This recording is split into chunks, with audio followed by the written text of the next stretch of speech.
के सेक्टर में चाइना ने एक ऐसा कारनामा कर दिया है जो अमेरिका और पूरे यूरोप का नींद उड़ा देगा। जिस एविएशन सेक्टर में जहाजें पैसेंजर जहाज बनाने में अमेरिका की बोइंग कंपनी और यूरोप की एयरबस कंपनी का दबदबा था, उस दबदबे को लॉकडाउन कोरोना के बाद चाइना ने और रसिया ने मिलकर ध्वस्त कर दिया। अभी चाइना ने अपना एक जहाज बनाया है जिसका नाम है कॉमेक, शॉर्टकट में C919। कॉमेक मतलब कॉमेक का सी ले लेता है, C919 है। ये जहाज अब अपने अंतर्राष्ट्रीय उड़ान पे जल चुका है। यहाँ पर अब एक एक करके समझते हैं कि चाइना के C919 और रसिया के MC21 किस तरह से एयरबस और बोइंग को टक्कर देंगे। और ये जरूरी भी है, इनकी मोनोपोली बहुत बढ़ गई थी अमेरिका और यूरोप वालों को। देखते हैं एक एक करके। ये अभी फिलहाल नैरो बॉडी में है। दो तरह के जहाज होते हैं, एक पतले बॉडी वाले को बोलते हैं नैरो बॉडी, और चौड़े बॉडी वाले को बोलते हैं वाइड बॉडी। वाइड बॉडी में ज्यादा पैसेंजर होते हैं, नैरो बॉडी में कम होते हैं। अमूमन नैरो बॉडी में इधर 3 लोग बैठते हैं और इधर 3 लोग बैठते हैं। 3-3 का रो इधर हो जाता है। टोटल हम लोग देखेंगे तो एक लाइन में 6 होता है।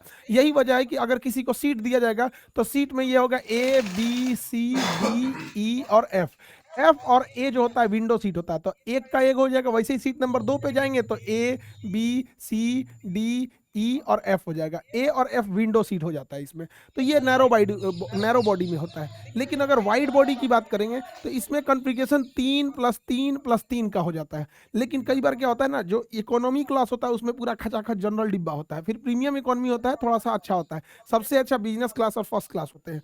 तो वाइड बॉडी में कंफर्टेबल भी ज़्यादा होता है, बड़ी भी होती है। तो चाइना ने जो अभी बनाया है वो नैरो बॉडी का है। इसका नाम है C919। इसकी पूरी तरह से ट्रायल ले लिए गए हैं, चाहे वो मौसम हो, कितने हाइट पे काम कर रहा है, कोहरे में काम कर रहा है कि नहीं, क्रूज कैसा कर रहा है, रनवे पे अगर बर्फ है तो कैसे लैंड कर रहा है, रनवे पे पानी लगा है तो कितना लैंडिंग कर रहा है, बैंक एंगल मतलब कितना झुक सकता है कोहरे में, और वर्टिकल टेक ऑफ कितना कर सकता है।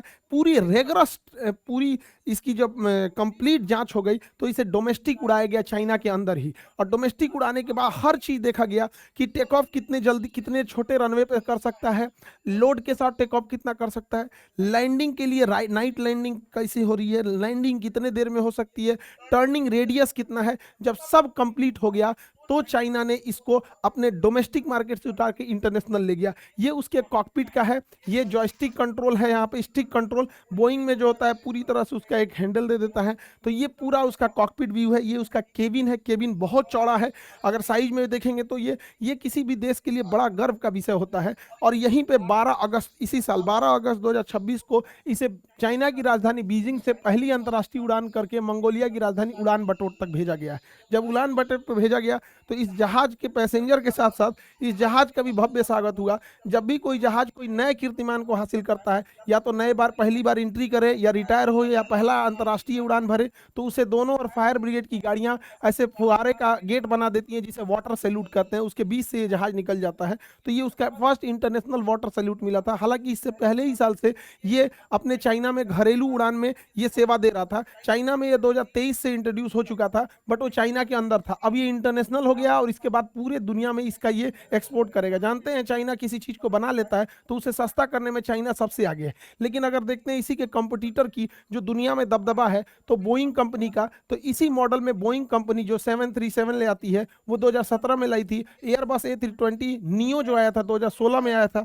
और अभी 2025 में रसिया का MC21 आया है। ये इसके कंपटीटर हैं। इन दोनों का मार्केट में दबदबा है। अभी दुनिया में यही दोनों चलते हैं सब। आज अगर आप बोइंग या एयरबस से कहिएगा हमको 50 तो जहाज चाहिए तो कहेगा कि 2035 तक देंगे हम आपको। अभी इन का 10 साल तक का ऑर्डर बुक है। सोचिए इन का कितनी मोनोपोली होगी यहाँ पे। इसी को तोड़ने के लिए लाया गया है। इसमें इंजन जो है वो 2 इंजन लगाए गए हैं। जेट इंजन बनाना बहुत टफ होता है। जैसे सेफ्रॉन बनाती है, रोल्स रॉय बनाती है, पैट एंड विटनी बनाती है, बोइंग बनाती है अपना। तो अलग अलग कुछ कंपनी है जो इंजन बनाती है। इन जहाज़ों में जो चाइना ने अभी अपना C919 बनाया है उसमें 2 इंजन है, 2 जेट इंजन है। जेट इंजन के बारे में कहा जाता है कि परमाणु बम बनाना आसान है, जेट इंजन बनाना बहुत मुश्किल है। यही रीजन है कि हम लोग आज तक तेजस जहाज के लिए अभी तक इंजन नहीं बना पाए हैं पूरी तरह से। कावेरी इंजन अभी अंडर ट्रायल है, पूरी तरह से इफिशियंट वो भी नहीं हो पाया है। और हमारा जो लड़ाकू जहाज है M का, अभी भी उसके लिए इंजन देखिए जनरल इलेक्ट्रिक ने इसके इंजन देने के लिए अभी भी डिले कर दिया है।